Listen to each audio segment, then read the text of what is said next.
সকালবেলা ঘর মুছে স্নান করে পূজা দিয়ে এলাম, ঘরটা পরিষ্কার ছিল। এই দেখো দরজার সামনে এখানে ওই যে লক্ষ্মীর মানে পুজোর সময় যে ধানের ছড়াটা দিই না, সেটা আমি আবার দরজার সামনে ঝুলিয়ে রাখি মায়ের আশীর্বাদ মনে করে। তো 2 বছর ভালোই ছিল। তো হঠাৎ করে সেদিন একটা বাবুই পাখি এসে মানে খোঁজ পেয়েছে, তারপর থেকে মানে রোজই মানে এসে এই ধানগুলো খাচ্ছে। তো আজ তো শনিবার, সকাল সকাল উঠে ঘুম থেকে মানে উঠে স্নান করে পুজো দিয়ে তারপরে এই যে রান্নাঘরে এলাম একটু জল খাবো। তো গুড মর্নিং বন্ধুরা, কেমন আছো সবাই? আশা করছি ভালো আছো। দিদি ড্রিম লাভ চ্যানেলে তোমাদের সবাইকে আবার অনেক অনেক স্বাগত।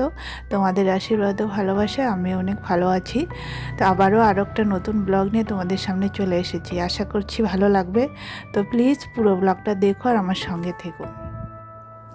তো প্রত্যেক শনিবার করে না আমি ওই যে ধরার নুড়িগুলো চেঞ্জ করি বলতে কি, যেগুলো মানে সারা সপ্তাহ ব্যবহার করবো ওগুলো ধুয়ে দিব, আবার এই নতুন মানে ধোয়াগুলো বের করি শনিবার করে। যেহেতু নিরামিষের দিন সব পরিষ্কার পরিচ্ছন্ন।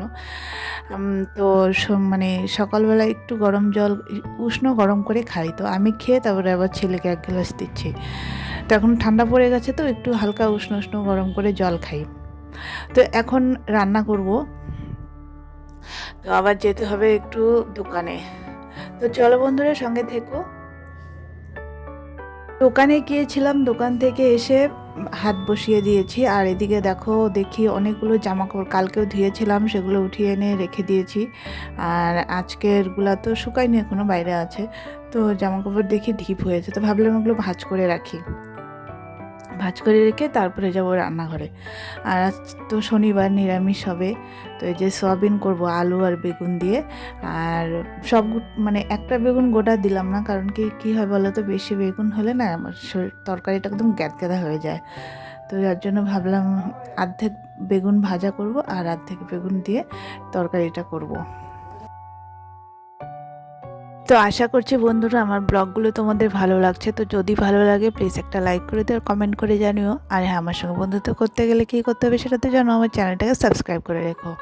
তো এটা হচ্ছে কালকের ডাল, তো একটু গরম করে নিলাম।